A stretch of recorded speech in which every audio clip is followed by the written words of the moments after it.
I started out, I was born in Clovis, and Where's that? Clovis is on the east side of New Mexico, very close to the Texas border, and I came very close to being born across the other side of the border in Lubbock, but fortunately I wasn't. And But you got to Texas as soon as you could? No, I avoided Texas as long as I could. But you're here now. But I'm here now. We left Clovis, moved to Albuquerque, and lived there for a short time when my sister was born. That would be 2 years after I was born. And from there we moved to Tucumcari.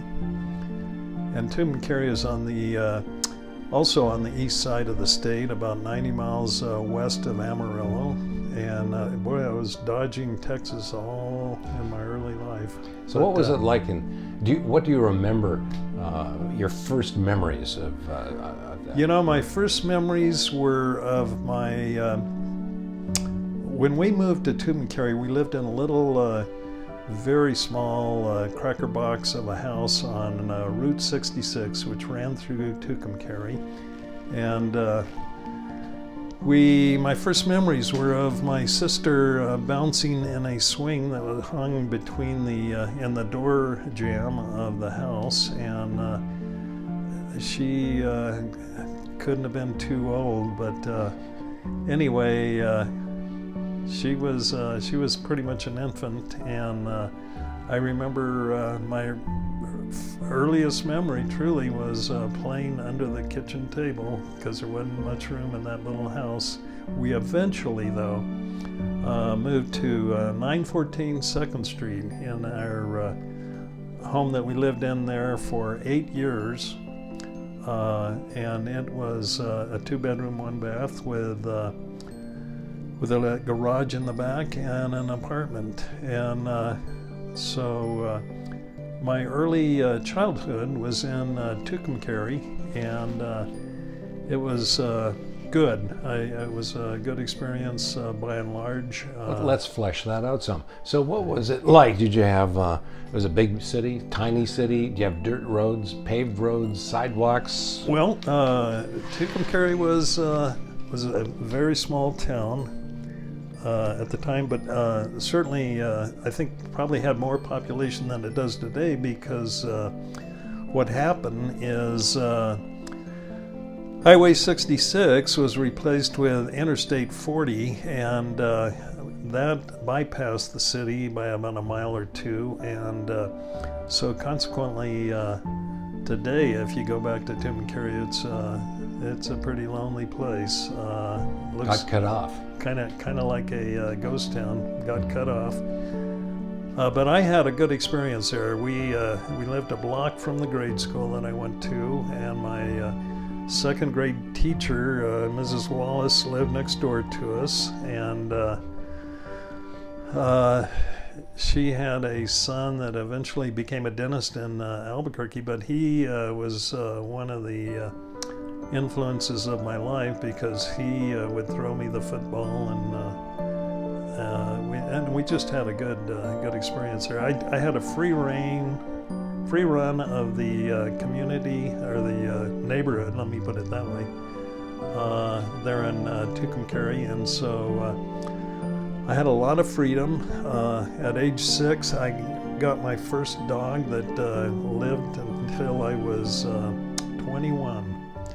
And your best Freckles, friend, huh? My best friend. And so Freckles and I had a lot of fun growing up in Tucumcari. And anyway,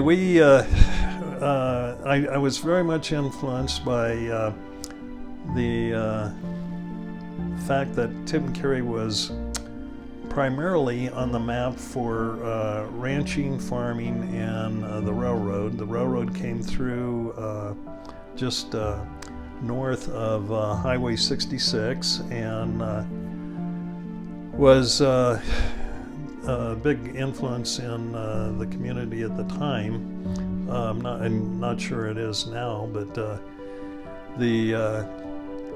minorities lived on the north side of the railroad tracks, and the whites lived on the south, and it was a segregated little town of about a few thousand, but it was fairly small. And I remember I could walk, it was about, close to probably 5 to more blocks, probably about 9 blocks, because we lived at 914 2nd. But you could walk, I was allowed to walk downtown and go into Herman Muncus's drugstore, where he sold sarsaparilla. And you better explain what that is. well, that's a root beer. But you could get a frosty mug of root beer for a nickel, and we would go there and spend our pennies that we would collect by picking up bottles in the alley and selling them to the store. Sounds like you were environmentally conscious. We were at the time Or we were just making money? Well, we were we were economically conscious. So had a good experience there. My dad was not very involved in raising me or my sister. That was, in those days, it was the job of the mother to raise the children, and he was the breadwinner, which he did very well at. But what did he do? he worked for Southwest Investment Company, and that was a company that did consumer lending, and was formed by Cotton Sims in Clovis, and he went to work for Cotton and opened a office in Tucumcari, and did fine. So he was like a loan officer in a bank? Well, he ran the office, and like a loan officer in the bank. I was very influenced by the cowboy influence that I kind of grew up around in those parts and in those days. And one of the biggest ranches in New Mexico, for sure, the biggest, and one of the biggest in the U.S. was the Bell Ranch, which was right there north of Tucumcari. They had their own zip code and their own post office, so that's how big it was, 250,000 acres. So I grew up wanting to be a cowboy and wanting to play football, and we left there when I was finishing up the 4th grade, so that would have made me about 10, and moved to Santa Fe, which was a real disappointment to me, because I had really learned to enjoy living in that little town of Tucumcari, and didn't know what I was going to get into in Santa Fe. But did you have a best friend in town? Yeah, as a matter of fact, my mother, Alma, was the Cub Scout leader for for the whole community, and one of the guys in my Cub Scout troop was Billy Ross Landis, and to this day we still stay in touch. He went on to become a doctor in Los Angeles, and he grew up on a farm just east of downtown Tucumcari. Would you imagine he would grow up to be a doctor? No, but he was certainly above average. But he was one of my good friends that I still stay in touch with, and then there were others that I didn't stay in touch with, but my mom was the darling of all the young boys that went into the Cub Scouts in Tucumcari, so she was very popular. What was it like leaving and going to Santa Fe then? Leaving Tucumcari and going to Santa Fe was a real hardship for me at age 10, because I wanted to play for the Tucumcari Rattlers. That was the high school team with the football program, and I just took it pretty hard, but got over it quickly, and my mom assured me that when we left we could come back and visit, and that made me feel better about it all. But we went to Santa Fe, and that was a good experience. I lived in Santa Fe for 6 years. Went to sixth grade, fifth, sixth grade, and junior high, 1 year of high school there. And that was a great experience. It's where I really got a great interest in art, because the art influence in Santa Fe was astounding, and I just really ate it up and enjoyed it. But we moved to a subdivision. It was built by a builder by the name of Stam, and it was just west of the Indian school, which was the big Indian school where they brought in Indians off the reservation and tried to re-educate them into the white man's way and get them to stop speaking their native language. So it was, in hindsight, it was an unfortunate situation, and today the school is gone because they did away with that practice years ago.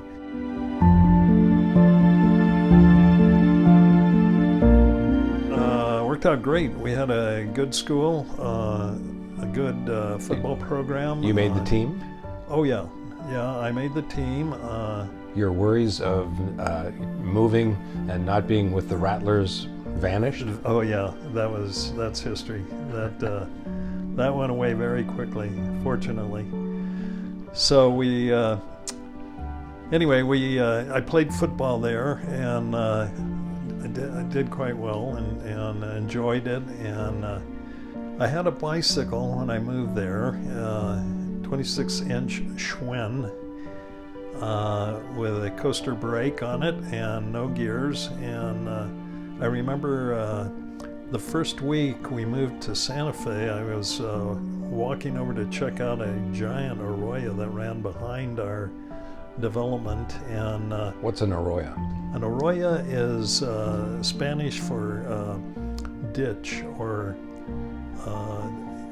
kind of a flood thing. Yeah, and I'll be darned if I didn't drop my bike into the arroyo and absolutely trashed it. Bent the fork, and it was a bad experience. Did you get bent in the process? No, I was off the bike. I was holding it, looking over, and all of a sudden it got away from me.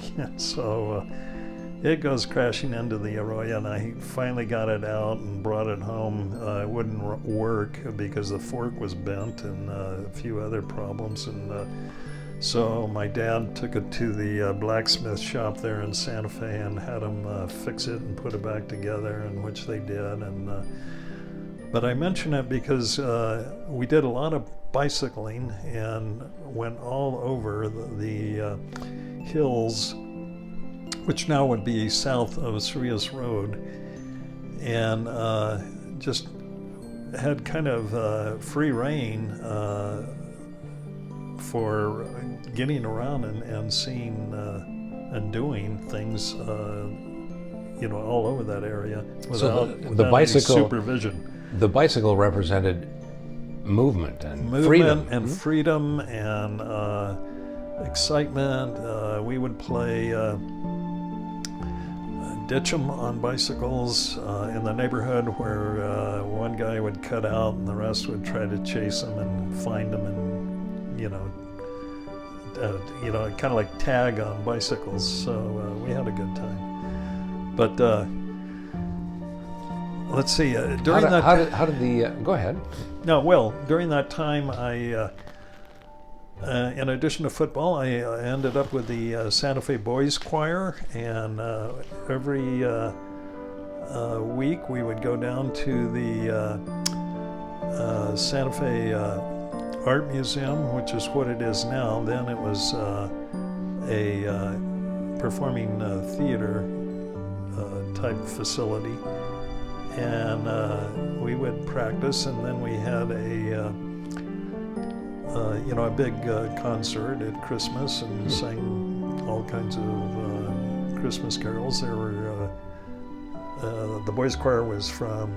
We had boys from all over Santa Fe, so I got to meet a lot of different people. And so was it like they have in some orchestras in high school or marching bands, the kids from the band stuck together and they became friends and everything? Did that happen with the choir? No. The choir was just. I think we had a piano player, but it was just a whole lot of boys from the neighborhoods coming into Santa Fe, going to the at the time the art museum, which is still there. I might mention. Did you make any friends there? Yes, I did. I had friends from different parts of Santa Fe that I got to know, and that was great.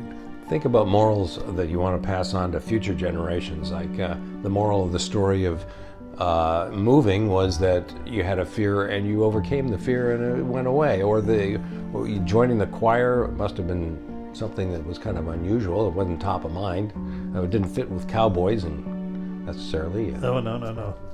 No, it was, but I enjoyed it, and I think the moral is that you can make change, and if you go with it and look for the bright spot of the new opportunity, it works out. It works out fine. My best friend was Ramon Estrada. And Ramon lived on the other side of the Cerrillos Road from where we lived, on Tiwa Road. And Ramon was adopted, I think, but I'm not sure. He was the only child of a couple that lived in an abandoned house that they could, I guess it was the only thing they could afford, but we got to be good friends, and this would have been starting out in grade school, and I remember they were very poor, and they were heating the room that they had in this old building. That was their home. They were heating it with lumber that they were taking off of the other side of the house. So that's how poor they were, and we just, Ramon and I hit it off great. But then in time, I think he felt bad about his poverty, and we just kind of drifted apart, mainly because he was I think probably ashamed of the lifestyle that he was living. Another story that was kind of interesting is that we would ride our bikes out into the foothills full of pinon and juniper, P&J as they say. And one time we're out there riding around and ran across a natural pond that cropped up, as they do for after a heavy rain. And anyway, we were out there riding bikes and hot, and it was in the summer, and there was this pond that was about probably 3 feet deep in a little swell of the foothills, and it was very muddy and crummy, but we were hot, and so we stripped down to nothing and got in and swam around. And I remember, shockingly, that when we got out, we had leeches on our body, and it was just hard to imagine in that dry country where the pond would dry up quickly that there would even be a leech in it. But that was an interesting experience that I remember vividly from my Santa Fe experience. So Mr. Leach, you got leached. Mr. Leach got leached. So let's see, other stories there. How about your interest in cowboys and horses, and tell me how that progressed. Well, that kind of waned because the influence around Santa Fe of cowboys wasn't as great. I kind of switched and became more interested in art, and obviously football was still high on my list, and so I kind of let that go, except for every year we would go to the Rodeo de Santa Fe, and that was the big rodeo. And that's when I first ran into my all-time rodeo hero, Wilbur Plogger. And he was the rodeo clown, excellent, and is in the Hall of Fame. But he was very entertaining, and I later in life ran into him and was able to get his photograph and a autographed Bible from him. So I prevailed with my hero there, and I ended up going out for football. Felt I was quite good, but in training before our first game, I broke my wrist, and so I was out that whole year, unable to play football for that reason. And that was kind of a bummer of a year. And then it was also the year I kind of started hanging out with people that were good people, but good guys, but we would go out and steal hubcaps and not get caught, but I didn't do that much, so I don't feel too bad about it. And I never kept a hubcap because I didn't have a car, but that was the thing to do in those days, especially Oldsmobile spinners. Ooh, yeah. You want to explain what that is, though? Well, that was the hot wheel cover that came on Oldsmobiles that had the spinner spokes, if you will. And anyway, we did that a couple of times, but not. It wasn't like I was a habitual criminal or anything. But when we, after my sophomore year, we decided to move to. My dad decided to take a job in Albuquerque, and so. Bigger city, the big city of New Mexico. And that was a good experience for me. Unlike leaving Tucumcari, I was very excited to leave Santa Fe because I knew I was kind of doing some wrong things, stealing hubcaps and cutting school on occasion, but otherwise, being a good son and not really getting into any serious trouble, fortunately.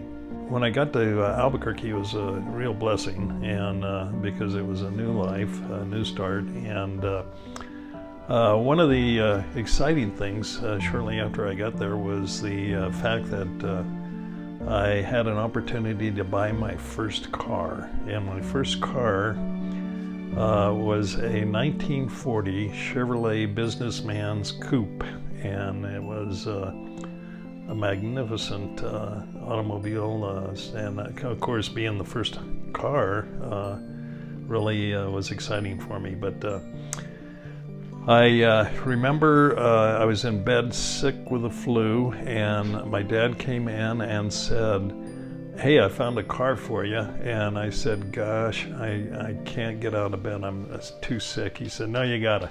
So I get out of bed, we go down, we look at this car, and it was really outstanding, but I was so under the weather I didn't even drive it. I said, "Yeah, I'll take it," and then went back home and went to bed.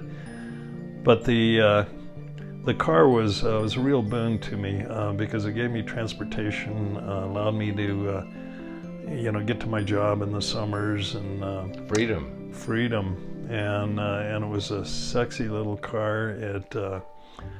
This would have been in about 19, I'm going to say 57, 56, and the car was a 1940 Chevrolet.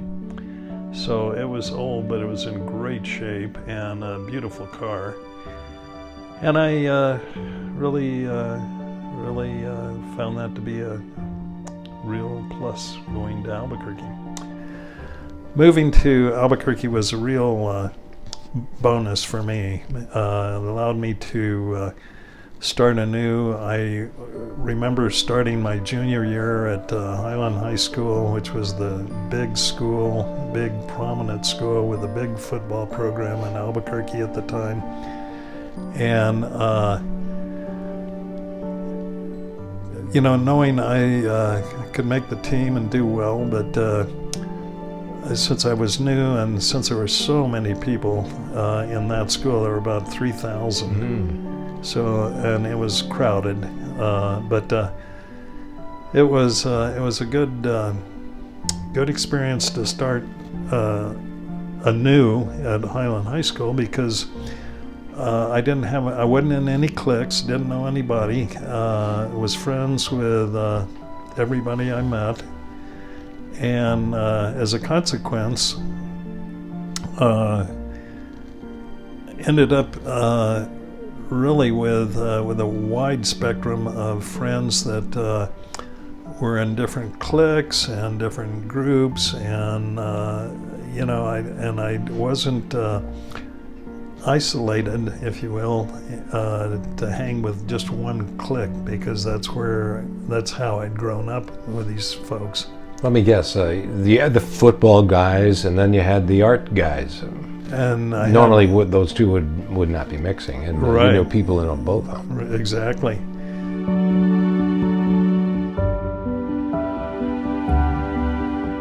And then my senior year was a very good year football-wise, and I ended up getting a scholarship to play football at the University of New Mexico. And that was a good experience, but I had a lot of fun in my senior year.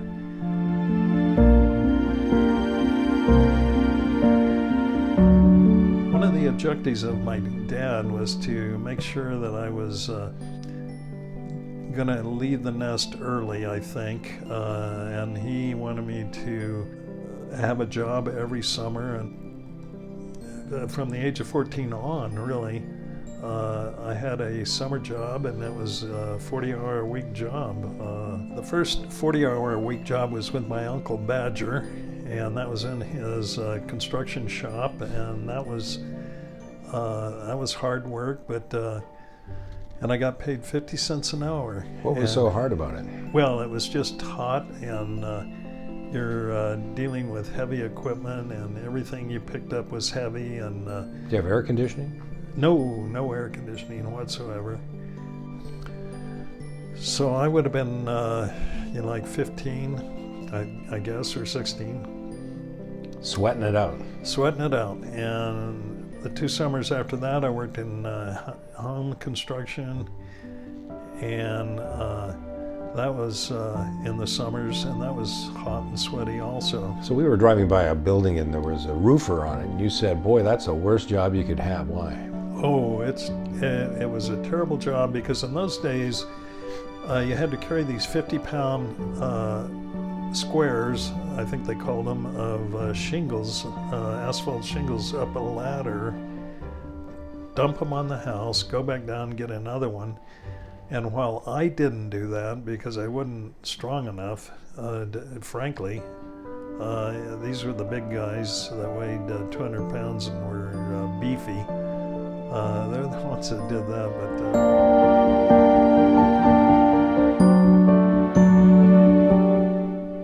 carpenter helper was my title, and we spent the first summer nailing up soffits, which are under the eaves of a housing project, and then the next summer I was a laborer and did all of that.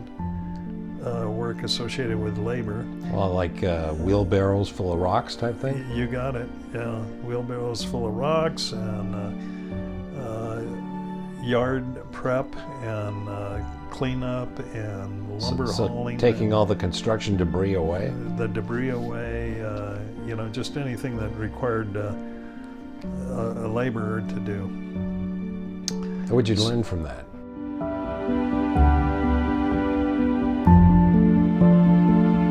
You learn that you can persevere when the going gets tough. You learn that you can handle stress in terms of working conditions and physical problems, that you would run into, and so on. So anyway, it was good.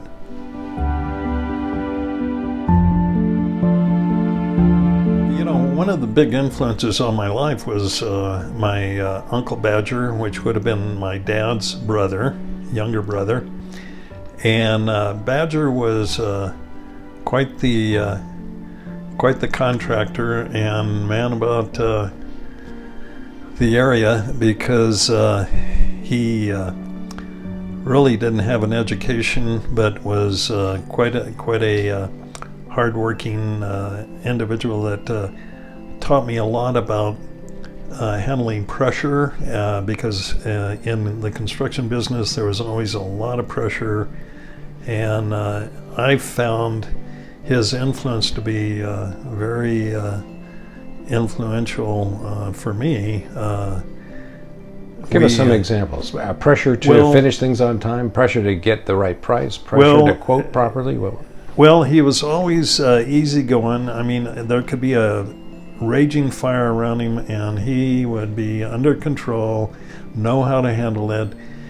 And I remember one time I went with him. This would have been early on, before I went to work in construction, but I went with him out to a job he had on the Indian reservation, Navajo reservation in Arizona at Jedito, which is no longer there. It was a trading post. But we were trying to load up a carryall, which is a heavy piece of equipment, and he had a flatbed truck, and I remember we couldn't get it on, once we had it on the flatbed, we couldn't get the weight to pull up on his truck with the cable he had, because it wasn't strong enough. So he just did away with the flatbed and pulled the carryall, which is a big piece of equipment that allows you to scrape up dirt, and just loaded it on the back of his fifth wheel, on the back of his truck cab, and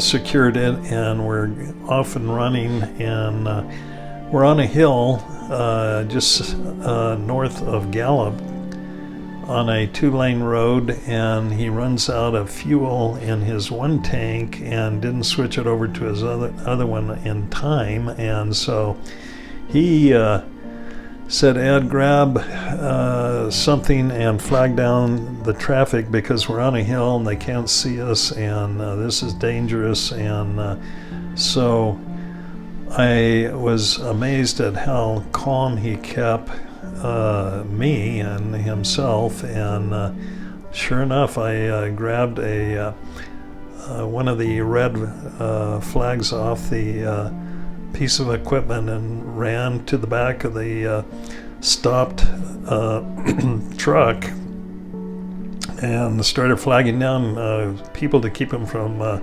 pulling around on a hill and having a head-on collision. So that was one example of how calm and collected he could maintain himself and others around him, when there was a crisis going. So that was pretty influential. And that made you feel that perhaps you wanted to act like that in life? Well, after being around him, I decided I was going to be a contractor. Ah. And so how'd that work out for you? Well, I went to college, and the University of New Mexico is where I ended up going. Although I might mention that I had, if I wanted it, I had an appointment to any of the Armed Forces academies because the one representative at the time for New Mexico was from Tucumcari. We had 2 senators and 1 representative in Washington because we only had 1 because we didn't have any population. But Tom Morris was his name, and he told my dad, I'll get Ed in any one of the naval academies or any of the armed forces academies that I wanted to go to. And I told my dad I just couldn't do it. I didn't want to go into a military academy, and so I ended up going to the University of New Mexico, which was right there. And of course I had a scholarship, and that's good. Yeah, lucky boy. So I was paying my own way because I obviously worked summers. I had my own money, and the only thing I was doing was living at home. And so I decided, since they didn't have a major for construction, I would go into civil engineering, which was the closest thing I could find, and so that's what I did, and ended up playing football my freshman year and doing, I thought, quite well, but ended up having to drop the program because I'd hurt both my knees in a tobogganing accident at the ski area there outside of Albuquerque. And so the moral of the story is, if you're on a football scholarship, don't go tobogganing? You got it. You don't want to do that.